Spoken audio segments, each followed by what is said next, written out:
প্রিয় শিক্ষার্থী বন্ধুরা, চলো আজকে আলোচনা করব এবিটিএ টেস্ট পেপারের বাংলার 714 পাতা। সঠিক এবং নির্ভুলভাবে 714 পাতার অর্থাৎ বি সেকশনের 5 নম্বর সেটটি তোমাদের সামনে আমি আলোচনা করছি। চলো দেখে নাও 1 নম্বর প্রশ্নের উত্তরটি।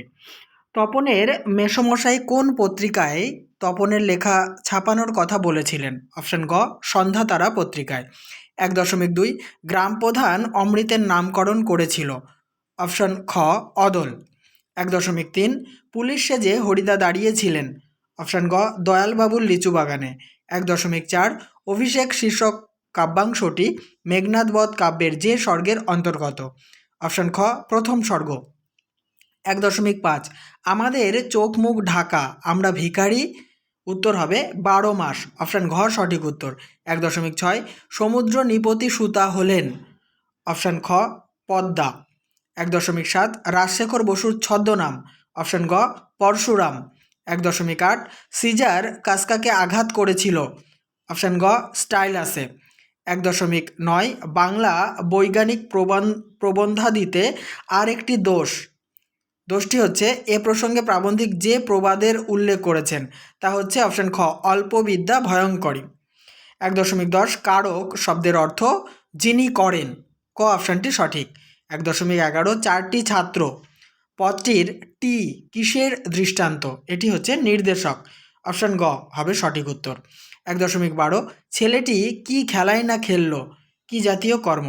এটি হচ্ছে অপশান খ, সমধাতুজ কর্ম। 1.13 সমাস হলো। অপশান গ, একাধিক পদের একটি পদে পরিণতি লাভ।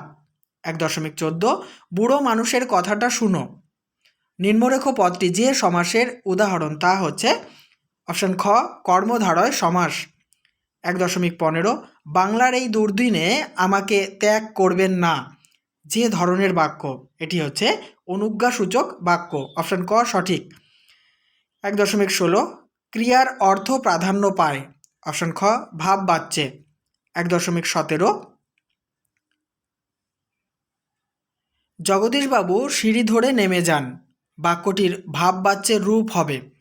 অপশান ঘ, জগদীশবাবুর সিঁড়ি ধরে নেমে যাওয়া হয়। এবারে এসএকিউ টাইপ যে প্রশ্নগুলি রয়েছে তার উত্তর দেখে নাও। তপন মামার বাড়িতে কেন এসেছিল? উত্তর হবে তপন মামার বাড়িতে এসেছিল ছোট মাসির বিয়ে উপলক্ষে। পরের প্রশ্ন, আর যাই হোক যাকে খুঁজছেন তার কালচারের কথাটা একবার ভেবে দেখুন। কার কথা বলা হয়েছে? উত্তর পথের দাবি গল্পে পরাধীন ভারতবর্ষের মুক্তির অগ্রদূত বিপ্লবী সব্যসাচীর কথা বলা হয়েছে। 2.1.3 মানিক বন্দ্যোপাধ্যায়ের প্রকৃত নাম কি? মানিক বন্দ্যোপাধ্যায়ের প্রকৃত নাম প্রবোধ কুমার বন্দ্যোপাধ্যায়। নেক্সট প্রশ্ন, আপনি কি ভগবানের চেয়েও বড়? বক্তা এ কথা কাকে বলেছিলেন? উত্তর বহুরূপী গল্পে বিরাগীর ছদ্মবেশী হরিদা এ কথা জগদীশ বাবুকে বলেছিলেন। 2.1.5 অমৃত ফতোয়া জারি করে দিল। অমৃত কি ফতোয়া জারি করেছিল? উত্তর অমৃত ফতোয়া জারি করেছিল যে ঠিক ইসাবের মতো জামা না পেলে আর স্কুলে যাবে না। পরের প্রশ্ন কবিতা থেকে 2.2.1 এক অসুখী একজন কবিতাটি বাংলায় কে অনুবাদ করেন? উত্তর অসুখী একজন কবিতাটি বাংলায় অনুবাদ করেন নবারুণ ভট্টাচার্য। নেক্সট প্রশ্ন, ছদ্মবেশী অম্বুরাশি সুতা কেন ইন্দ্রজিতের কাছে এসেছিলেন? উত্তর রামের হাতে ইন্দ্রজিতের প্রিয় ভাই বীরবাহুর মৃত্যু ঘটেছে এবং বীরবাহুর মৃত্যুর প্রতিশোধ নিতে রাজা রাবণ স্বয়ং যুদ্ধে যাত্রা করছেন এই সংবাদ দিতেই অম্বুরাশি সুতা ইন্দ্রজিতের কাছে এসেছিলেন। 2.2.3 তোমায় নিয়ে বেড়াবে গান। গান কোথায় বেড়াবে? অস্ত্রের বিরুদ্ধে গান কবিতায় গান নদীতে দেশ গায়ে নিয়ে বেড়াবে। পরের প্রশ্ন, হায় ছায়াবৃতা আফ্রিকাকে ছায়াবৃতা বলার কারণ কি? উত্তর জন্মের পর থেকেই আফ্রিকা ঘন জঙ্গলে আবৃতা। আফ্রিকার জঙ্গল এতই নিবিড় এবং বড় বড় ছায়াদানকারী বৃক্ষে পরিপূর্ণ যে আফ্রিকাকে ছায়াবৃতা বলা হয়েছে। 2.2.5 এবার মহানিশার শেষে কে আসবে? এবার মহানিশার শেষে উষা আসবে, অর্থাৎ ভারতের আকাশে আলোকিত করতে নতুন সূর্যের আবির্ভাব ঘটবে। নেক্সট প্রশ্ন, ছেলেবেলায় রাজশেখর বসু কার লেখা জ্যামিতি বই পড়তেন? উত্তর, ছেলেবেলায় রাজশেখর বসু ব্রহ্মমোহন মল্লিকের লেখা জ্যামিতি বই পড়তেন। পরের প্রশ্ন, দোকানদার লেখককে কলম বিক্রি করার আগে কি জাদু দেখিয়েছিলেন? উত্তর, হারিয়ে যাওয়া কালি কলম প্রবন্ধে লেখক শ্রীপান্থ কলেজ স্ট্রিটের একটি নামী দোকানে ফাউন্টেন পেন কিনতে গেলে দোকানদার একটা জাপানি কলমের নিব যে কত টেকসই তা দেখানোর জন্য টেবিলের এক প্রান্ত থেকে অন্য প্রান্তে দাঁড় করানো একটা কাঠের বোর্ডের ওপর ছুঁড়ে মেরেছিলেন এবং শেষ পর্যন্ত পেনের নিবটি অক্ষত ছিল। এখানে এই জাদুর কথাই বলা হয়েছে বা সার্কাসের কথা বলা হয়েছে।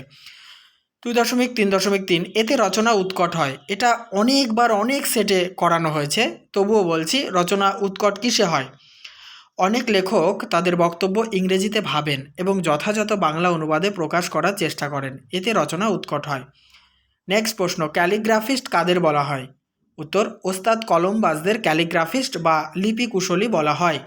এবারে ব্যাকরণগত প্রশ্ন তোমাদের সামনে আলোচনা করব, তার আগে বলি বন্ধুরা, প্রতিনিয়ত সকালে এবং বিকেলে আমি বাংলা, ইতিহাস, ভূগোল তোমাদের জন্য সলভ করে চলেছি।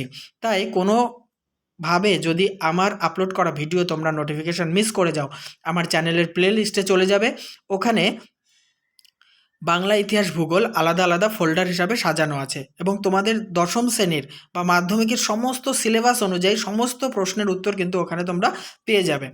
তাই বলছি বন্ধুরা, অবশ্যই ভিডিওটি ভালো লাগলে লাইক, কমেন্ট এবং শেয়ার করো, আর চ্যানেলটিকে সাবস্ক্রাইব না করা থাকলে অবশ্যই সাবস্ক্রাইব করে অল করে নিও। প্রথম ব্যাকরণগত প্রশ্ন, তির্যক বিভক্তি কাকে বলে? এটা প্রত্যেকটা পৃষ্ঠাতে রয়েছে বাংলার। যে বিভক্তি প্রায় সব কারকেই ব্যবহৃত হয় তাকে তির্যক বিভক্তি বলে, যেমন এ বিভক্তি হচ্ছে তির্যক বিভক্তি। ব্যাসবাক্য সহ একটি দ্বন্দ্ব সমাসের উদাহরণ দাও। দেখো, ছেলে মেয়ে, এটাকে যদি আমরা ব্যাসবাক্য করি, ছেলে ও মেয়ে, এটি হচ্ছে দ্বন্দ্ব সমাসের উদাহরণ।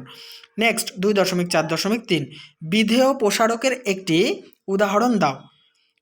দেখে নাও উদাহরণটা, মিতা মিঠাইয়ের জন্য চেঁচিয়ে কাঁদছে। এখানে মিতা হচ্ছে উদ্দেশ্য, আর বাকি দেখো, এই যে মিঠাইয়ের জন্য চেঁচিয়ে কাঁদছে, এটা হচ্ছে বিধেয় প্রসারক বা বিধেয় সম্প্রসারক।